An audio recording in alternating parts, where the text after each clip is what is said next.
Good evening, everyone. My name is Danny Diaz, and I am the director of the UCLA History-Geography Project at UCLA Center X. On behalf of the team, we are thrilled that you all are joining us and are beyond excited to share our conception of what project-based learning can look like when we center justice, equity, and criticality. In the chat, please take a moment to introduce yourself to everyone by letting us know, 1, your name, 2, your role in education, and 3, if you would like, where you currently work. Traditionally speaking, project-based learning, or PBL, is a learning framework that asks students to explore a single topic through the lens of multiple classes. In this way, it is cross-disciplinary. At the end of a PBL research cycle, students will produce an answer to the question that drove their course exploration and usually present this to their fellow students, their teachers, or even their community. We believe that the PBL framework can be and should be used to help students explore issues related to justice and equity. Throughout this webinar, we will explore how our particular content areas can be used to achieve this. This webinar really represents our ideas using a real-world example and our collective expertise in the fields of science education, math education, history education, ethnic studies, and design-based learning. I'm now going to pass the mic to my colleague, John Kovach.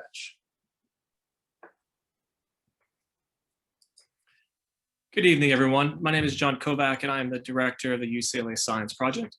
As a land-grant institution, our webinar team from UCLA Center X acknowledges our presence on the traditional, ancestral, and unceded territory of the Gabrielino Tongva peoples. If you'd like to know more about Indigenous territories in which you reside and work, please visit Native Land, California, at the link in the chat that Jen from the Mathematics Project has placed for you. And it's my pleasure to, and now before we begin, we're gonna talk a little bit about the structure today in our short time together and a possible resource to support your thinking. As Jen will be monitoring the chat, so feel free to post any questions or comments you might have, and we'll try to address as many as possible. This is not going to follow a typical webinar structure, so you'll have the opportunities today to interact with the content and each other in breakout rooms. And to support your thinking, we'd like to offer a few guiding participation norms below. As you take a look at these bullet points, take a moment to look these over and think about which one you'd like to remain high in your consciousness as you engage in dialogue in your breakout rooms. And one final resource for today's learning is a hyperdoc, which you'll find a link for in the chat.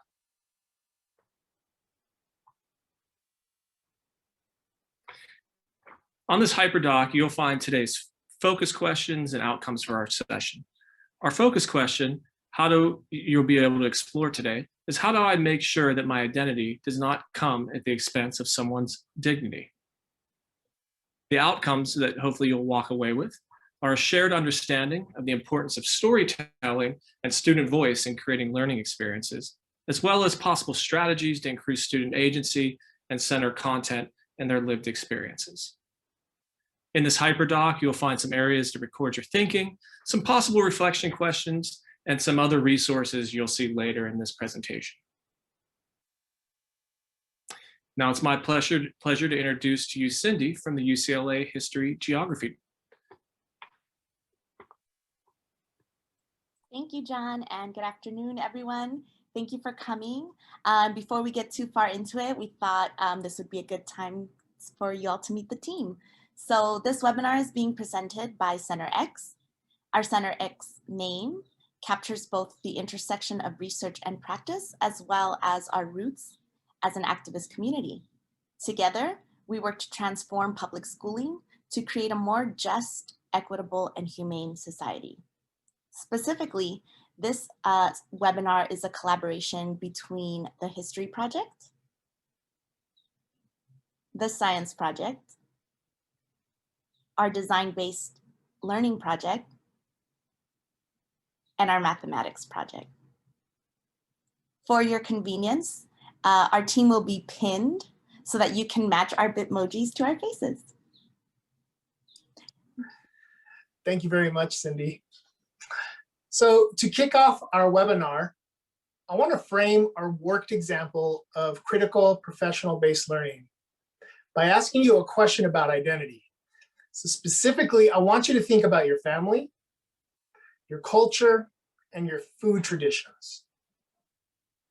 We want you to think about those three things through a prompt that is going to show up on the screen right here. So again, think about your family, your culture, and your food traditions, and think about what food makes you, you. And please, in the chat, share a food that you connect deeply with your identity, your culture, your family, your food traditions.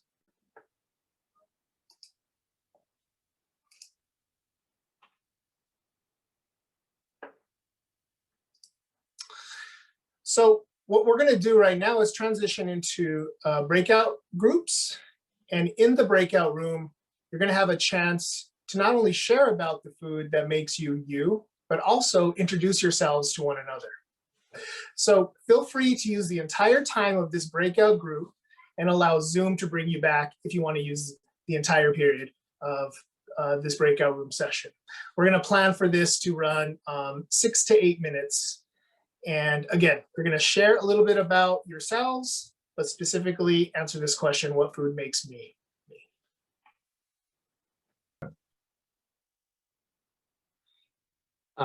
Yeah, I think the recommendation, was to think about how food, where we started was to use that as an access point to potentially, or entry point to hopefully come up and start a place to investigate an answer to that question. Not that any of us would come up with it in the next, minutes, but and that the origins came from the researcher Matt Garcia, if I got that name right. Oh yeah, no, that's him. Matt Garcia. But I was thinking about Kraft macaroni and cheese being essential to why I'm alive, because I was such a picky eater. It was the only thing I would eat. And being like, what do I investigate? What's that dust made out of that goes on all the noodles? Maybe the dust. I like that. It's good that you call it dust. So I missed the beginning, so I have no context except for the storytelling, but what I'm about to say, except for Lorena's story. But the thing that struck me in terms of identity as a middle class, educated suburban woman, I'll describe myself as like that for the purpose of this conversation. And when I think about my identity in relationships to Lorena's dignity in particular, is I pay $5 a container for blueberries, and Lorena makes, however, I forgot how much it was that she made. And that my lifestyle affords me an opportunity to go to Whole Foods and do this. But what would it look like if I went and bought my produce closer to the source? And I know that I don't know, that's just something that I took away from it. But I agree, Stephen, I totally understand your question. I'm not really sure where it's going, but it did provoke that in me. Well, I love what you said, Anna Marie, and it's like you were predicting where I'm going, because I'm all about the mathematics and using that as a tool to process this question of how we how our practices impact others, right? The choices that we make about where we shop, what we buy, we don't always think about how that fee of what we pay for something goes to support workers who allow for that. And I think that question, Stephen, for me is thinking about, I'm always looking for sales. I'm looking for a good deal. I'm looking for a way to be able to make my dollars stretch. But how do those companies and producers and farm growers, how do they make sure that they take care of their farm workers to be able to have that margin? And where is that margin coming from? Is it Lorena who's renting the weight of that margin, or is it the company or the farm grower who is? So it immediately makes me think about that. Jenny, what about you? Hi, sorry, I have my husband here. So who's joining? And he can't hear you. He can see you. Yeah, I mean, I think similarly to Anna Marie, I thought about the choices. So like one of the staples, if I had to link to my own personal food story, would be rice, and to think about rice and rice workers, and where does rice come from, and the labor that's intensive labor that's involved in that. Yeah, going back though to the question about identity and then someone else's dignity, is I think about, when you think about, like, I try to be a conscious consumer, like to what you're saying, Christina, and then how do you, if that margin is paid by like Lorena and not, right? So does that mean you don't shop at Whole Foods? Does that mean you shop somewhere else? Like, and then because where is that, and how do we help? So that's an interesting question. Like that would be it's a really involved. I mean, I just think about that in our standardized testing conversation. Like here, I'm in Massachusetts, right? So we had just a lot of teachers who were conscientious objectors. Who do you do that at the moment where you say you're not going to administer a standardized test? Do you go to this? Do you go to this? The Department of Ed for the state? Do you go to, like, where is that chain? So that to me would be is a puzzle if I think about this with students. So then I think about, because where would I go, right? If I think about my blueberry money, yeah, if not Whole Foods, if I don't know, right? Do I spend the time to know where my food comes from for all choices, right? Yeah.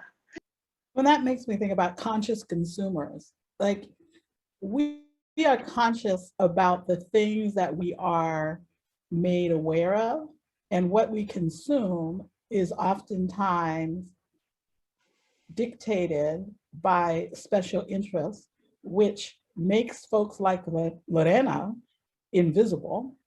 And so, like you said, Jenny, I consider myself a conscious consumer too, but I can tell you right now, there are things in my cabinet I shouldn't be eating. There are things, this blouse I'm wearing, probably, for all I know, it was made by child laborers in some other country, or even in my own backyard.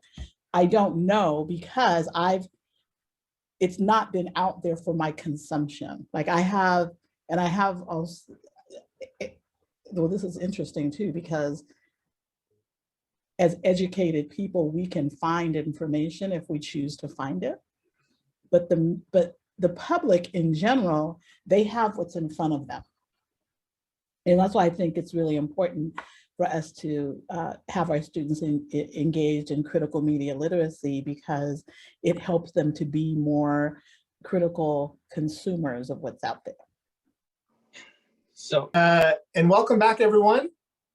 We hope you all had a chance to share in your breakout groups and get a chance to meet one another a little bit as well. We have folks from all over the country, which is really cool. So I asked this question earlier mistakenly, so I'm going to go ahead and ask it again now that we had a chance to talk. In the chat, if you could, please let us know what the food is that you identified as making you you. If you could go ahead and drop it in the chat, that'd be great.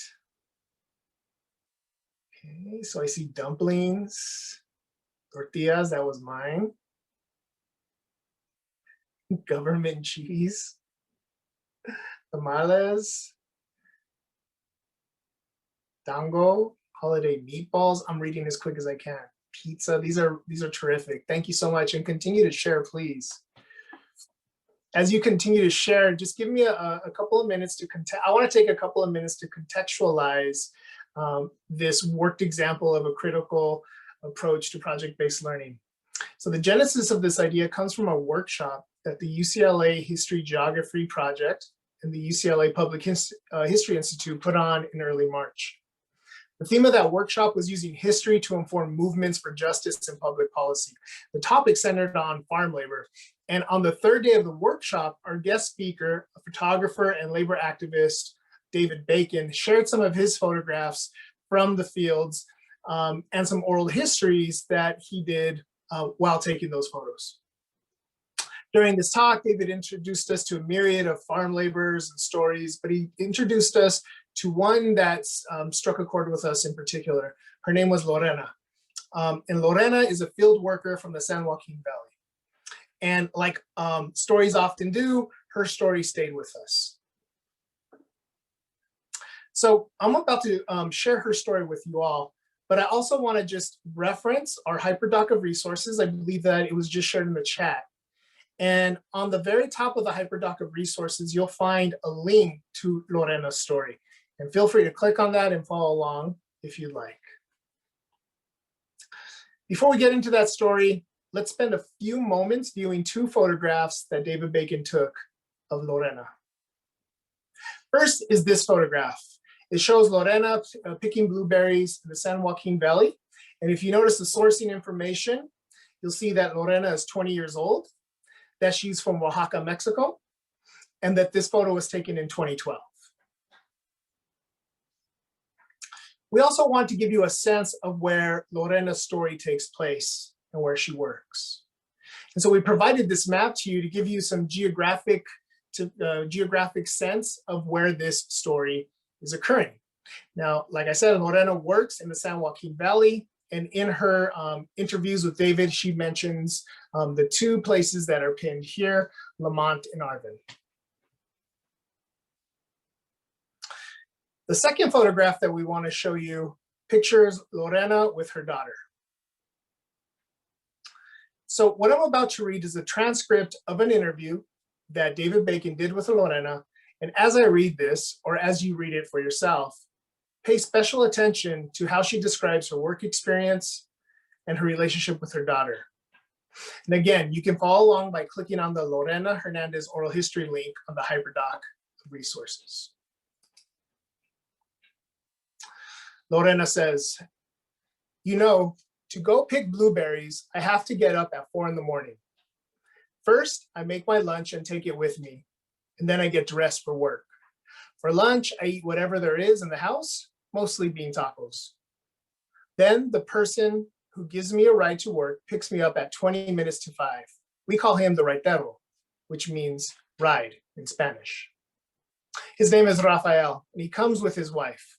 To be honest, I don't know them very well, but they pass by the house to pick me up, and I work as long as my body can take it, usually until 2:30 in the afternoon. They give me a ride home, and I get there by 3:30 or 4 in the afternoon. And by then, I'm really tired. My daughter is still asleep when I go to work because we leave so early. We start working at 6 a.m. So I sleep on the way and wake up when we go to the field. There, a contractor gives us our bucket. We wash our hands before picking the fruit. The job isn't that difficult to do. I love seeing the bucket fill up. We know how many we have to fill to have a successful day. And at the end of the day, I'm really tired, but I also think that's because of the heat. They pay $6 a bucket, and each has to weigh 12 pounds. This is the second year I picked blueberries. Since I don't have much experience, I can only do 15 or 16 buckets. Those with more experience can do up to 20 buckets a day. But when the ripe fruit is scarce, I can only pick 13. Depends on how many ripe blueberries the field has. To pick a lot, you have to skip your lunch break. And after a day of picking blueberries, my hands feel tired and dirty and mistreated. Our bodies are hot from working all day, and we immediately wash our hands with cold water. And later, my hands hurt a lot. They don't give us gloves because they say it'll damage the fruit. I've been working since I turned 18, and now I'm 20. I really don't know my daughter anymore, though. She doesn't even call me mama. She calls my aunt mama. She doesn't really understand that I get home tired. She just worries about my aunt, brings her water, and asks her how her day was. My daughter thinks my aunt is her mother. And I understand why my cousins all call my aunt mama, and that's what my daughter hears. My aunt says that she'll understand when she's older. I don't really have a vision of my future yet. I haven't really thought about it. I know I want to work every day. I don't have friends, just acquaintances from work. They don't have responsibilities like I do, so they go out on the weekend. They share their stories with me because since I have a daughter, I don't go out. I just stay home. I wash my daughter's clothes on the weekend because during the week I'm so tired.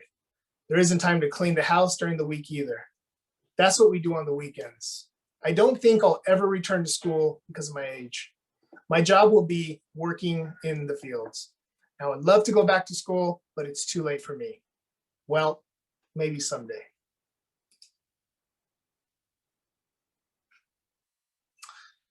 Take a moment to think about Lorena's story. What emotions, thoughts, or questions might you be experiencing? Feel free to share some of those in the chat with the rest of us. And also feel free to scroll through some of the thoughts, questions, or emotions that are being shared.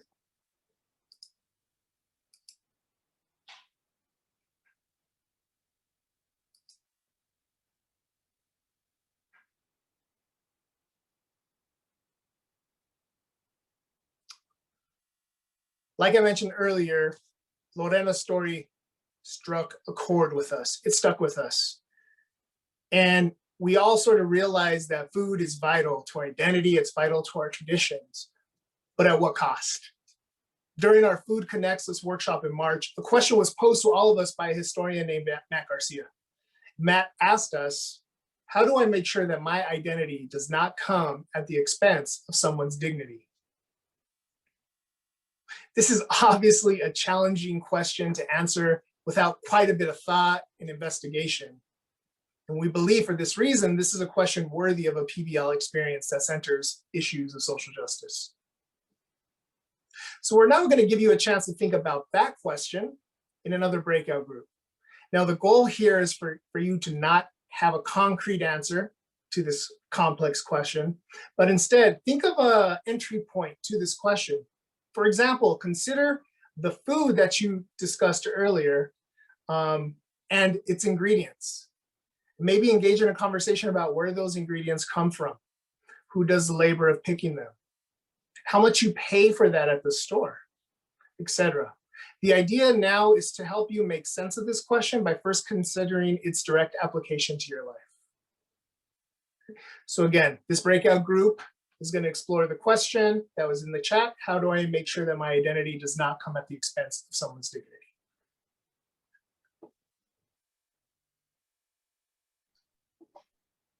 And once again, as we transition to breakout rooms, let Zoom bring you back when the breakout room ends.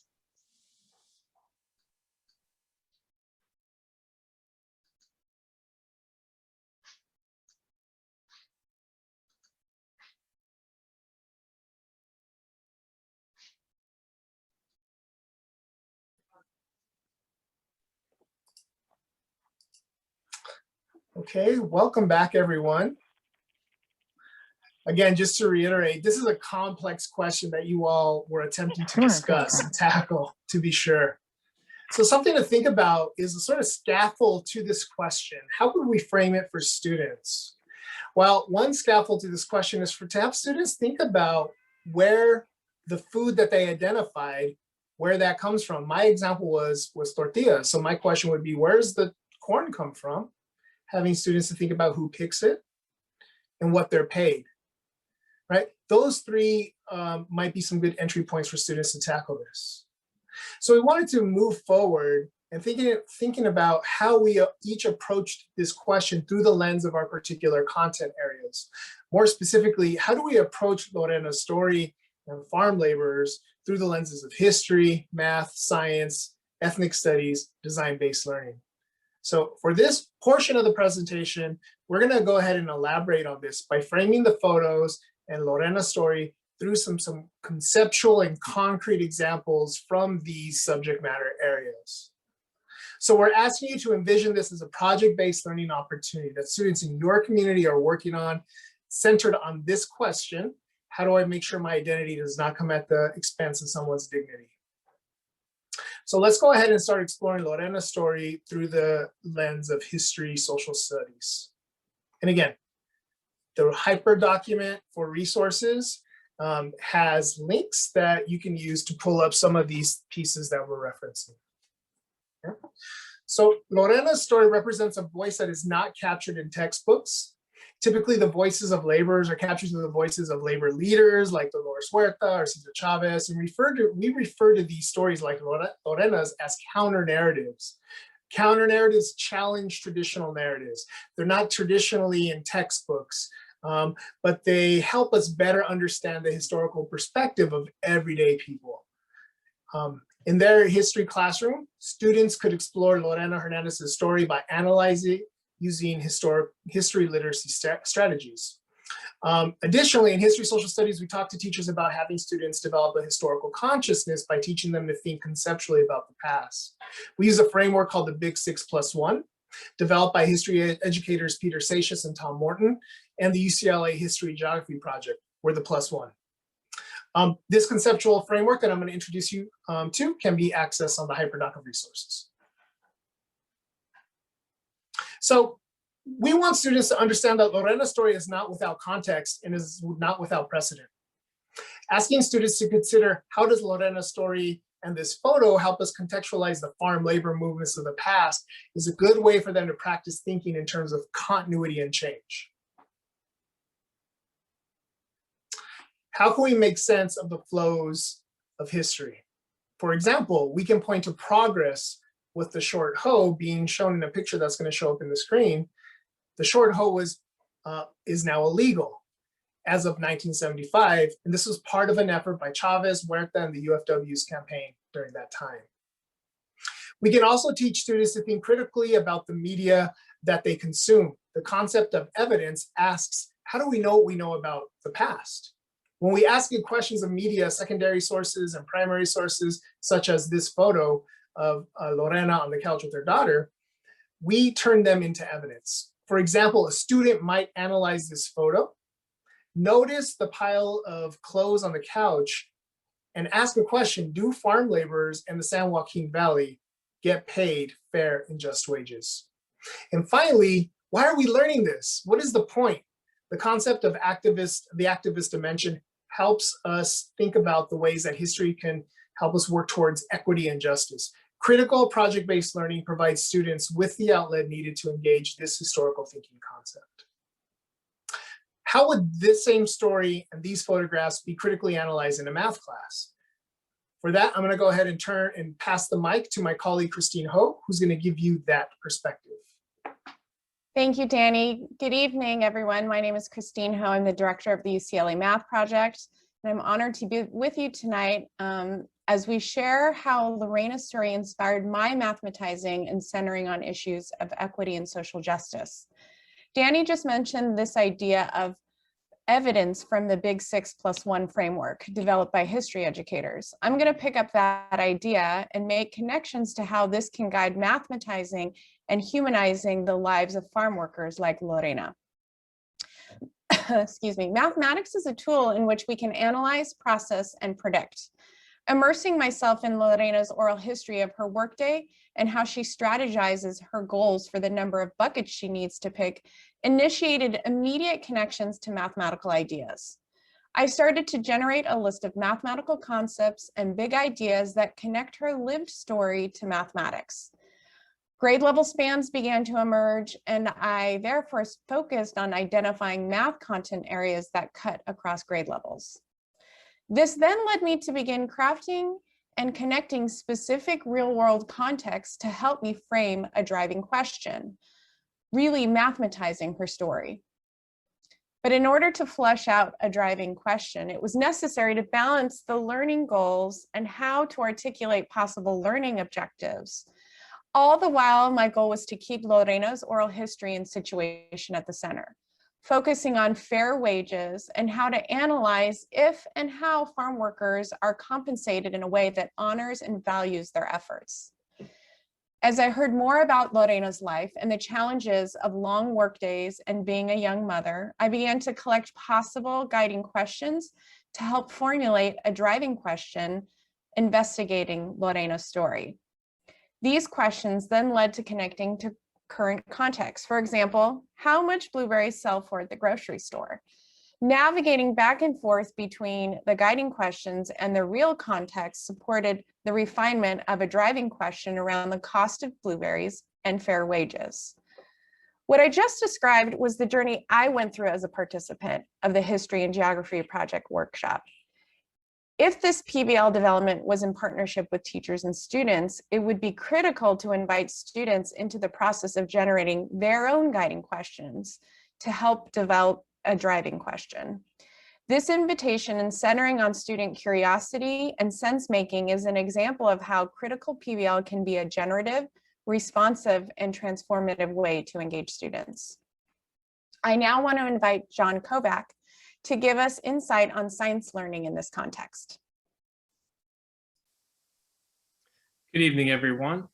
So we're going to build a little bit of what Christine said about bringing students into this process. And we're going to continue to make connections to Lorena's story through science. So when I attended the UCLA Public History Institute in March, I remember the photographer, David Bacon, asked participants what they were noticing in the pictures, what were their observations. And this really reminded me of a strategy that we use with students to introduce new science concepts, or what we call phenomena. And this photo, this photo by David, which you'll see here in a second, will be the anchor for our storyline and for student learning. And so by really posing these simple questions of what do you see, what do you wonder, we allow students to make a personal connection to the topic and to generate student areas into possible research into the classroom. So what you'll see is a few of the questions that students generated around this picture. Now, these questions will actually allow us to generate a sequence for the learning in this storyline. And what you may be noticing, these questions here to my left of the picture, these are some wonderings in the students, and you may notice quite a variety of their interests. And we want to make sure that we honor all questions the students have, but also we want to make it important to frame the learning within science. So when we think of back to Lorena's oral history, she mentioned a few things about working in extreme heat and high temperatures. I'm really tired, but I think that's also because of the heat. Our bodies are hot from working all day. And we can also add research conducted by UC Davis that stated that farm labor is a much different activity. It involves lower level intensity for much longer periods of time in this extreme heat. And also quotes from farmers in California that say heat stress is a dangerous thing, especially for people who are starting to work on the first day of July. So now students know that that blueberry farming is a little bit different work. It typically takes place during the warmer, hotter months of summer. They started wondering why people in the pictures that were harvesting the fruit were wearing long clothing and that cover their bodies when we typically wear less clothing in the summer months. And so that led us to the question to research, this driving question for our thinking: why do farm workers wear so many clothes in the hot sun? So this driving question opens up the opportunity to answer not only students' initial questions, but also new questions through science explorations. We do this, you can see some of these questions here in the middle that kind of tell a story of of how to figure out why are these long clothes? Why are we covered so much in the sun? And then ultimately, how can we keep these farm workers safe in this extreme heat, knowing that climate change the increase in climate change is continuing in California. So we really try to engage students in these science and engineering practices to allow them to uncover those questions, to figure out the anchoring phenomena and the science concepts. So you'll see some of these science and engineering practices to my right, which students will engage in to ultimately figure out the driving questions. And what we know is applications of science often have ethical and social and economical political implications. So students will be able to start to understand the physiological effects of doing field work in the hot sun, and that farm workers are not expendable, that they are a part of our community. And that for scientists, it's very important for them to figure out how to make working conditions safe for those individuals so we can get the food that we eat daily. So here are some of the possible explorations on the next slide that students might be able to perform when engaging in these science explorations. So some of these possible explorations can be framed through a science lens, and they can go beyond the idea of clothing and think of hydration or shade or other ways to reduce daily heat stress the farm workers experience. So if we can go on to the next slide, please.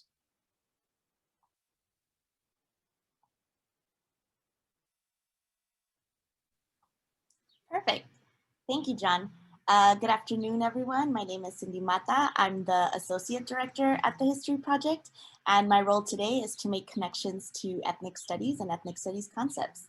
So in the content examples provided for history, math, and science, there were several ethnic studies concepts throughout that I feel should be highlighted to show, one, that ethnic studies is interdisciplinary, and two, how ethnic studies can be woven into core content through a project-based learning approach.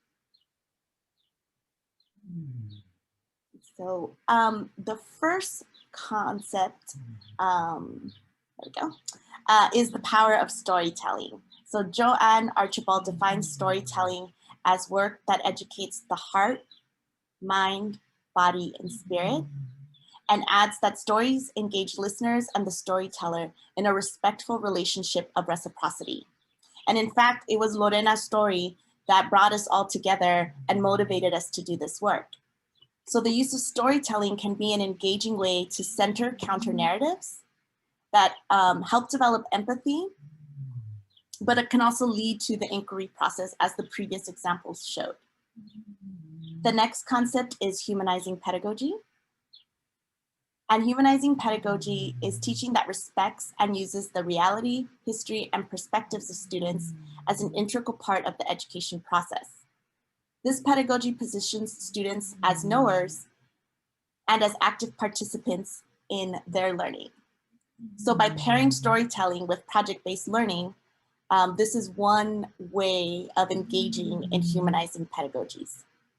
The initial question posed by our historian was an attempt to humanize the content.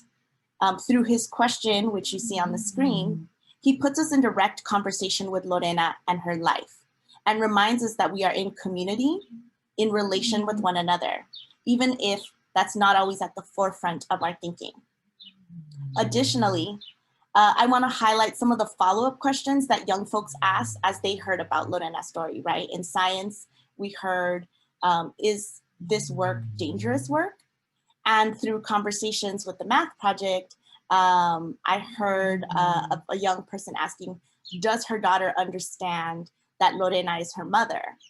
So through their initial inquiries, we see that students are concerned about Lorena's well-being, and thus proving that this humanizing approach can lead to further content exploration that holds cariño and respeto, or care and respect, as the core to any future exploration. And the last concept is critical consciousness, or concentración. And this is a popular education concept developed by Paulo Freire. It focuses on achieving an in-depth understanding of the world that includes taking action against the oppressive elements in one's life that are illuminated by said understanding. And these understandings can be illuminated by asking questions, right? And so again, pairing Lorena's story with elements of project-based learning helps build students' critical consciousness, as it gives students an opportunity to answer some of the questions that drove their study or inquiry, like, is this work dangerous work? But it also holds space for students to sit with questions that are more difficult to answer, like the second question that we were posed, or the question of, does Lorena's daughter understand that Lorena is her mother? So these are concepts that ground ethnic studies work, and by being intentional in positioning these concepts at the center of our inquiry process, we can move towards a more critical approach to project-based learning. And now I'm gonna hand it off to my colleague, Jessica, who will take these content examples and magnify them through a framework process. Thank you, Cindy. Hi, everyone. My name is Jessica Heim, and I'm the director of the Design-Based Learning Project at UCLA Center X. And I'm so happy to be part of this conversation today about how we reimagine interdisciplinary planning. My work at UCLA is focused on the Doreen Nelson method of design-based learning, and I hope that the framework the methodology uses to deliver the required content might be a way to bring all of the previous content connections together to give you a delivery system for this required content and also incorporate civics. In this student-centered pedagogy, the spatial domain is activated first, and this is done through having students design and build 3D, never before seen artifacts before any subject matter is taught. By doing this, students are immediately engaged in the higher level thinking skills that are associated with creativity and innovation, and also transfer of learning from the very beginning. Using the 6.5 steps of backwards planning that you see in the top right corner, design challenges are presented by first defining a problem and identifying an essential question, and design challenge based on curriculum related big topics. Then students begin to design and build their never before seen 3D artifacts, including the Hallmark Design Challenge, which is a student built miniature starter city of the future. And this is part of a story driven curriculum based sequence throughout the entire school year. The storytelling creates opportunities for engagement, and teachers are able to connect their subject matter and civics through guided lessons that connect back to the 3D designs. So in short, our methodology kind of flips the learning process around so that creativity is upfront to sneak up on the learning and provide a context for doing so. You can see the content connections below the design challenge of the starter city that align with what you heard from the history, geography, math, and science projects. So you can see how a lot of that content can be connected to the design challenge. And then in the left-hand column, you see a civics channel. Within the context of the student build city, students get to role play jobs and govern their city while actively learning civics through a social justice lens within the walls of their classroom. And this is where I want to focus with my connections to the DBL project. As I listened to Lorena's oral history and really reflected on it and connected my work in the design-based learning project, I was really struck by thinking about how a democratic classroom structure can help foster more socially responsible, critically conscious students and create equitable outcomes, not only in the classroom, but in the community over time. Within the context of a real location where Lorena Hernandez lives in the San Joaquin Valley, you can see that map in front of you. Students would collaborate to each build a small piece of a never before seen 3D starter city, following a criteria list to ensure that all of the elements of a city or a community are incorporated. Then, as part of their learning process, in addition to connecting content through guided lessons, students would govern their city and learn civics through a series of student-led council district and city meetings. Students are divided up into council districts that you see in front of you to identify and discuss problems, do research, and collaborate in small groups, and then make decisions and equitable solutions in whole group city meetings. And this is to ensure that all inhabitants of their starter city have their needs met. Using the student-centered approach really humanizes complex ideas and issues and policies and gives students a safe and supportive environment to have powerful conversations, to learn how to use their voices and advocate for their own needs, also engage in thoughtful debates, learn to ask and answer questions, all within the walls of their classroom. Connecting back to Lorena's lived story, again, some of the possible topics of discussion and decision-making could be focused around equitable living conditions, fair wages, food prices, labor unions, access to childcare and education, mental health solutions, and also transportation within the city. Students could come up with more ideas and connections as well to give them the space and tools to really reimagine and dream of innovative, never before seen solutions to these real world problems, promoting more critically conscious adults and change makers that take action in their own communities over time. And in all of our work towards equity and social justice, a vital element is creating and supporting, creating environments and supporting young students in self-expression and the ability to use their voices by creating these spaces. So now I will pass it back to Cindy, who's going to make some more connections to ethnic studies, correct? Yes. Perfect. Thank you so much. And so if we could go on to the next slide. So in working with Jessica, we talked about ways in which our work mirrors and expands our ideas around inquiry and research. DBL has students engage in inquiry research in the safety of their classroom, which I feel is a great scaffold for YPAR, Youth Participatory Action Research, which is a common research framework used in ethnic studies courses, where students are asked to go beyond the walls of the classroom and engage in work that has a broader community and societal reach. Aligned with humanizing pedagogy, YPAR redefines who has the expertise to produce knowledge and centers young people as researchers who are living the issues they are studying. Much like the content examples, YPAR asks students to define and investigate an issue or problem with the added component of taking action.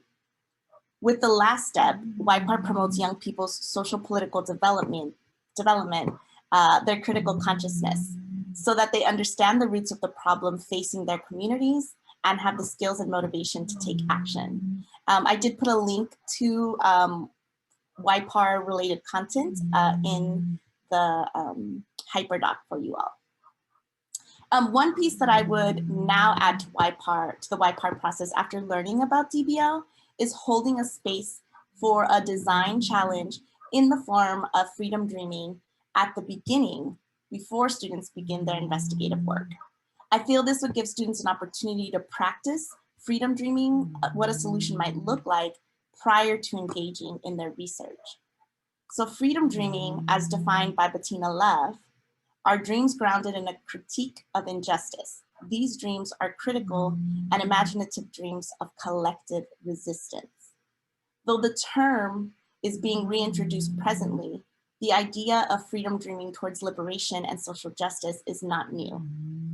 Robin Kelley, author of Freedom Dreams, The Black Radical Imagination, stated in 2002 that any revolution must begin with thought, with how we imagine a new world, with how we construct our social and individual relationships, with unleashing our desires and unfolding a new future on the basis of love and creativity rather than rationality. And public intellectual Adrienne Marie Brown adds that all social justice work is science fiction. We are imagining a world free of injustice, a world that does not exist yet. So as we engage in inquiry and research, I am also asking for us to leave room for dreaming and imagining new possibilities first. And I know we've thrown a lot at y'all, and I know we're getting close to the end, but we want to give y'all a moment to think through what is resonating with you at the moment. We will stay on for a little bit longer to extend the Q&A portion. If you want to type in the chat what's resonating with you. And again, remember that the hyperdoc has also just been dropped again in our chat.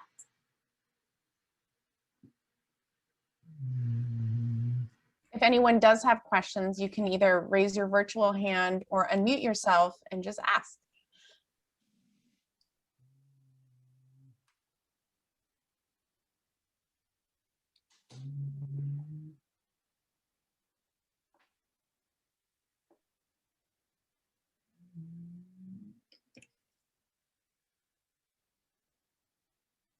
Thank you, Gentine. We see that.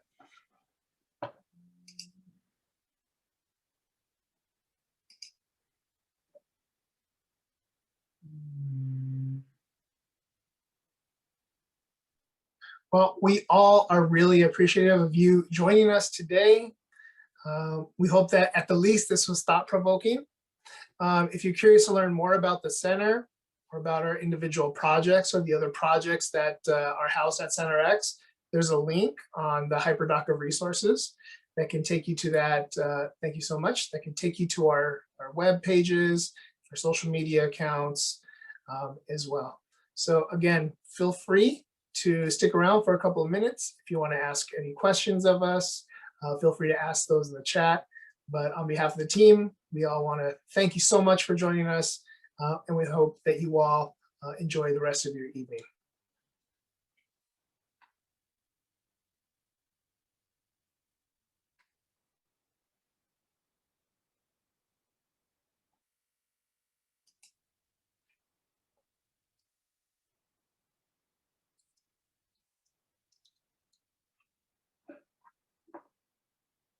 Yeah, go ahead, Stephen. Hey, great work as usual. Really appreciative of all this and the frameworks that you're interweaving, because a lot of times they get, you know, they're on their own. Like YPAR might be done in one site, and then, you know, DBL in another. So you're really doing great work in interconnecting these as a like a critical ecology of praxis. So that's super important and much needed.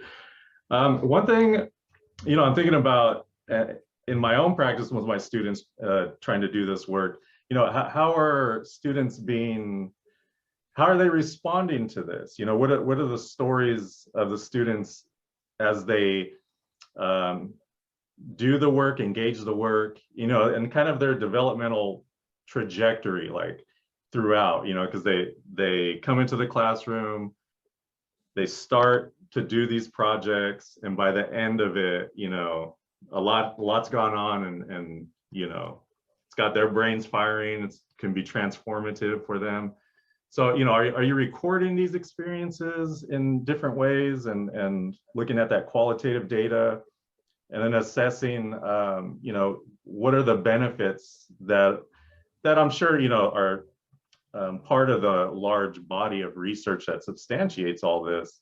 You know, are you finding any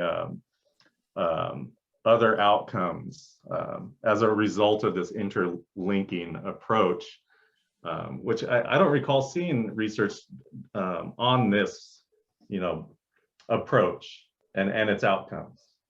So. You know, there's probably a reason for that. And it's either it's probably because that work is being done in small pockets by teachers in different schools. But the kind of way that we framed it is based on an idea that was sparked by Matt Garcia's talk and the question, and by the story that David shared with us. And it prompted us, John with the Science Project, Christine with Math, and Jessica to all get together and start thinking about, like, what would a project-based learning framework that centered these issues look like? How might it be different? And so what we're sharing with you are sort of the product of all of these conversations and idea exchanges. It's as something that we're really interested in exploring and collaborating here at the center. But as of yet, we don't at Center X have any data on what this looks like when it's executed for a community or a school district.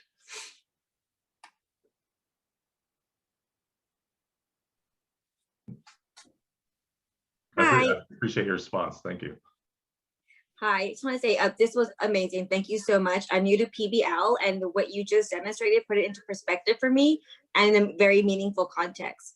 My question is, I teach kindergarten, and I've not done any training prior to this workshop, to this webinar on PBL. So I'm wondering if you have any recommendations about where I can begin so that I can begin the work with my kindergartners.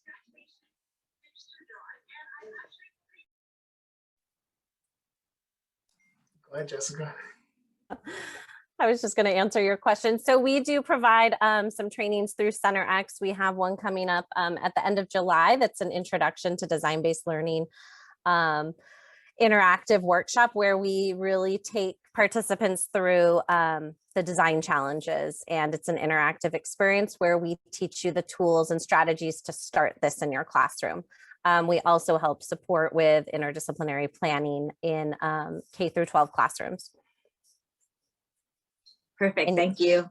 Of course, yes. And you can find information in that hyperdoc as well, and it will link you to our website to find out more.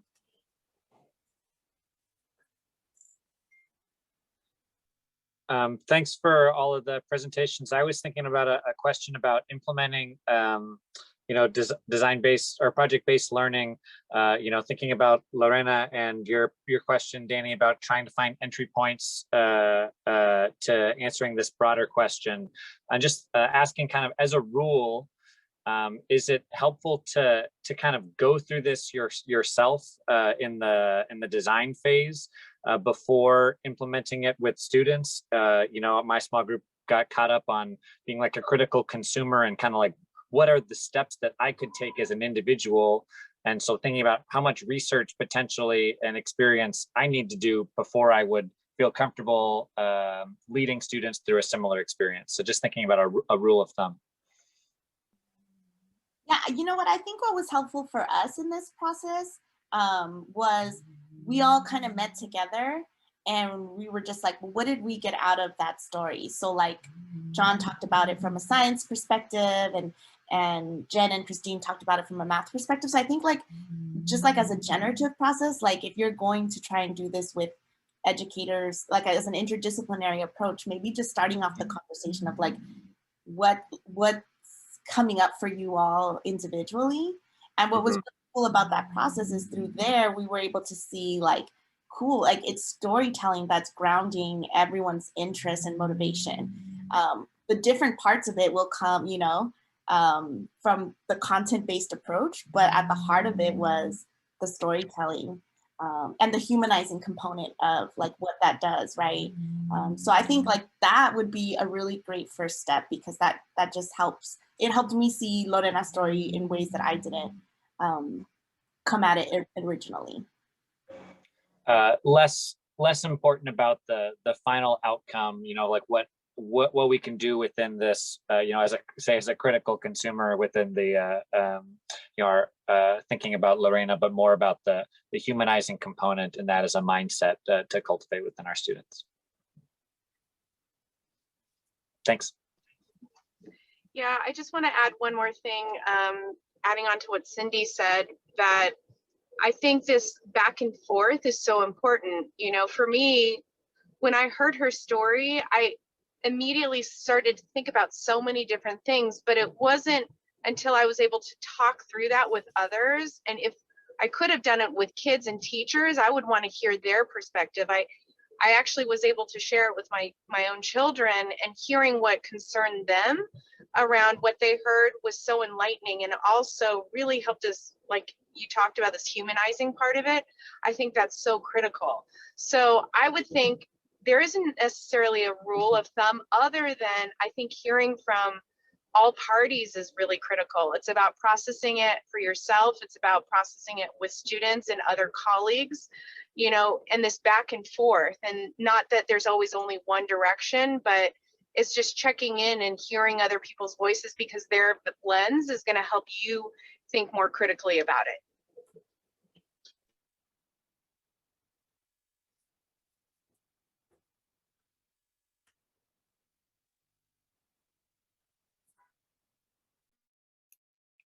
Thank you, everybody. This was wonderful. Congratulations. I'm so happy to meet all of you. Jessica has told me so much about the work that you do and how you collaborate together. And I have really good feelings about the possibilities that you can accomplish by working together in this way. I've been slugging away on this issue for 40 years and never had a group of people like you who are willing to talk to me and work with me collaboratively. I think you're going to accomplish a lot. And congratulations. This was a fascinating beginning. Danny, you were terrific, a moderator, and enjoyed all of you. It was a wonderful presentation. Congratulations. Thank you, Doreen. Doreen's our founding director of design-based learning, if you didn't know, and she created this methodology many years ago, seeing, you know, a gap in education, and she's supporting us at UCLA as well. It's a pleasure to meet you. Thank you.